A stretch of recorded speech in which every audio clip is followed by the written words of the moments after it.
Mike Bohn joined today by Tyrone Spong, who faces Sergei Kharitonov in the Eagle FC 44 main event on Friday, man. It's back to a fight week for you. What's it like? You look like you're pretty relaxed right now, just chilling in the hammock. Well, it's been a shock again. I haven't had a fight week in almost 2 years, um, and the last few years before that, when I was in boxing, were pretty low key, and now we got a lot of media, a lot of interviews, etc. going on. So, not my favorite part of fight week. I gotta admit that, but my team yesterday, I was not complaining, but I was telling them, like, man, are we done with this bullshit? Because I just want to go in and fight. And they're like, hey, Tyrone, you know that we're in the fucking 20th century, right? This is part of it now. So I said, I guess we got to do what we got to do.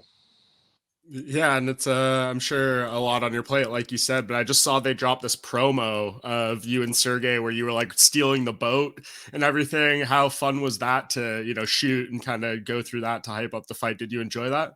Yeah, I kept the boat. It's yours. No. So no, that was pretty cool. I mean, you could see this is a next level promo, not just because I'm in it, but just the way it's edited and this is nice. Came out really nice. I like it. Yeah, does this feel like something a little different at all? I mean, you've been around the block, you've touched kind of every corner of combat sports in your career. Can you compare? I know there's still a lot of fight week to go, but what this experience has been like so far? Um, Honestly, all that promo shit and everything, I couldn't give a damn about it. I really don't care. I have one thing that I'm looking forward to, and that's competing on Friday. It's been a while. It's been a while for me in MMA. So it's again a new challenge. Even though I fought MMA before, this is a very big opponent, experienced guy, new promotion, U.S. debut. Me fighting MMA again after a lot of years. Getting back in a MMA training camp preparation.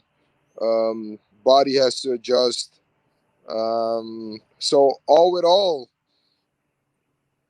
it's a new challenge again, and that motivates me. It makes me hungry to compete, and almost time now. Yeah. Does it feel? You mentioned, it's been years. I think almost 8 or 9 since you had an MMA fight. Does it feel like the game has changed a lot in that time in terms of how you guys are training for MMA fights, the tactics, the strategies, all those things, or does it feel pretty similar to what you did years ago? I mean, obviously, even though I haven't competed in MMA for a few years. Actually, not a few, for a lot of years, but um, still helping out some of the guys that are top level MMA guys, understanding the game of MMA makes it a little easier because I've grown as a combat sport athlete in general. So from that aspect, no, but again, your body has to adapt. Totally different tax on your body. The grappling and everything. So I think I've adjusted enough for this fight. So we'll see how it goes, and I'm pretty excited. Yeah, what was the thing that ultimately lured you back? Because you've been doing boxing for the last little while, and I'm sure there's a lot of opportunities. Was it just the money thing? Maybe they gave you an offer that was too hard to resist. Have you been wanting to do MMA for a while? What do you think was kind of the thing that drew you to taking this fight? Obviously, Khabib and I have a good relationship. We're part of the same management team. Um, Ali was working on something very big for me overseas in boxing. But because of COVID restrictions and everything, the last year and a half, it didn't happen. This opportunity arose, and I got presented the opportunity, like, hey, would you take this MMA fight? I said, yeah, it makes sense. They made me a good offer, uh, treated me with respect, obviously. Um, opponent, then opponent changed. I said, yes, I don't really care as long as I get to compete and challenge myself, which is the case now. So that's how it all went about. And I believe in the promotion. I believe in the team behind Eagle FC, their mindset, and bringing a new model to combat sports in general. I think they're gonna go far. Um, so we'll see. We're taking it step by step. Friday, first things first, and then we'll move on from there. Yeah, I was gonna say. So is this just a singular focus, this one fight, or are you committed to Eagle for multiple fights? What's kind of the lay of the land in terms of your immediate future? I'll leave that up to Ali, um, to see what's gonna happen now. Like I said, for me personally, like I've always done throughout my whole career, is first things first. Focus on Friday, because that's the obstacle that's in the way now. So get that going, and move on from there. Yeah, fair play. Do you like this fight with Sergei Kharitonov more than the Bigfoot fight? I think a lot when that first fight was originally booked, a lot of people were concerned about Bigfoot's health because he's taken a lot of knockouts in recent years, a lot of damage. Sergei is obviously an older fighter as well, but I think people are more comfortable with him, competing at this stage of his life and his career and things like that. Do you like this fight better? I mean, yes, because Bigfoot and I are friendly. I was surprised that, in my mind, that the fight that he accepted the fight, because at first I didn't want that fight. Um, and now with Sergey, I mean, he's a veteran. He's a very dangerous guy. Fought the who's who in MMA, beat the who's who in MMA. Very dangerous guy, big guy, very experienced. So much better fight. Dangerous, but I believe in my qualities as a fighter, and we're gonna take advantage of the advantages that I have. You know. Absolutely. And I know you've been, kickboxing and boxing. Is it exciting to get back in those 4 ounce gloves? Do you feel like that's where you're able to inflict the most damage? I don't necessarily agree with that. It's less protection on your hands, True. especially for guys that pack a punch. So we'll see how it goes. I'm excited. I have something in mind, and that's what we're gonna try and execute. As perfect as we can do it.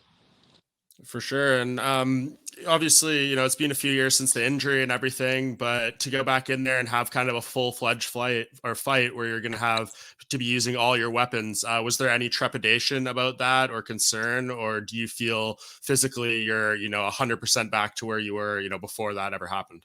I feel that, yeah, and I think that bones. I always said this: bones break and they heal. I mean, Mhm. it's more of a mental thing than anything else.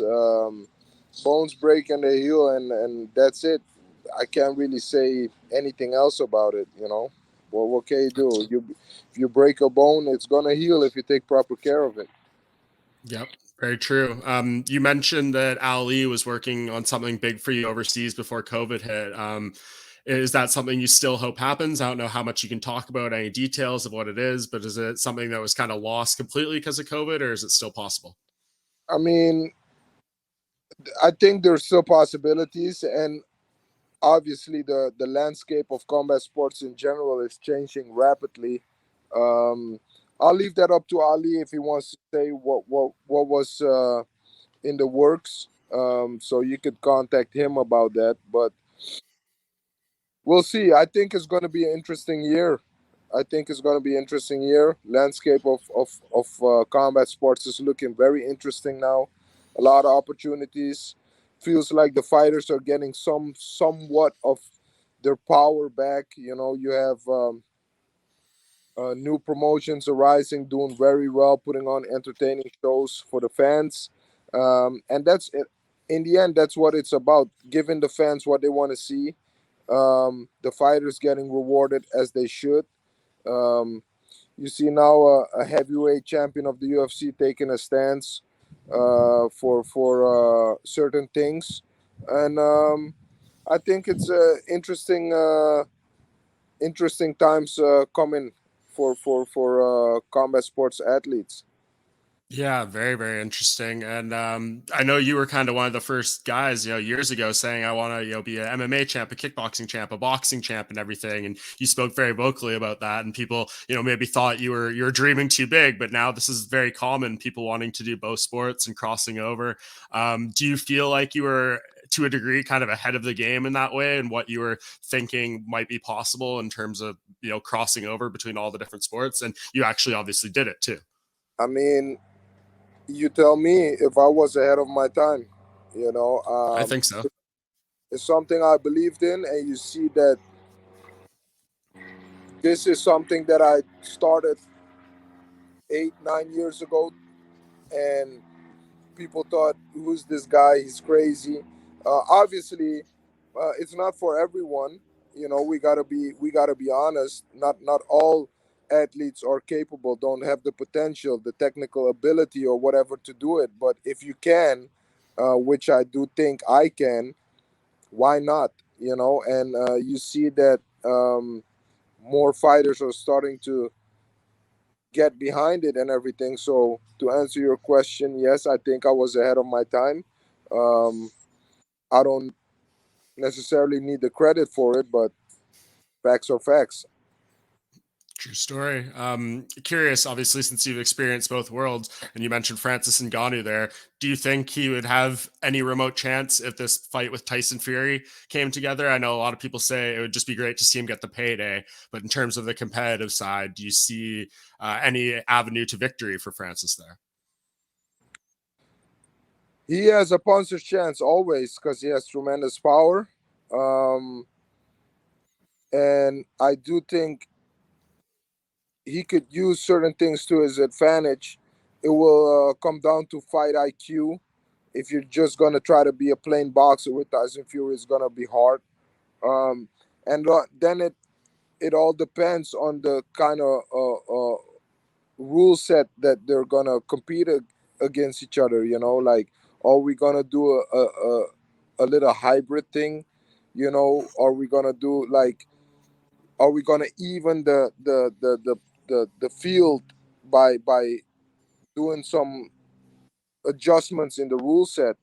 Um, and you know, if he gets that fight and he wants to win, yeah, come see me. I'll help him. Yeah, that'd be awesome. Yeah. And last thing before I let you go here, for you, obviously, we mentioned it's been a long time in MMA. What's kind of the goal and the benchmark for yourself in this fight? Of course, you want to win. I'm sure you want the knockout, but is there things in addition to that you're going out there to hoping to accomplish in terms of execution, and like something that in your mind you need to accomplish to be happy with this performance in addition to a win?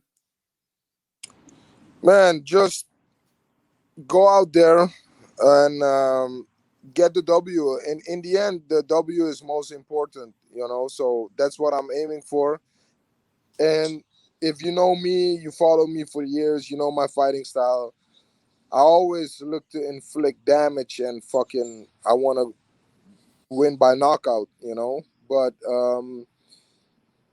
in the end, the W is most important. And like I said, we're not fighting just a scrub. This is a veteran, very dangerous guy. So we have to be smart about it and see how it goes. So I'll let my experience and my athletic abilities do their work.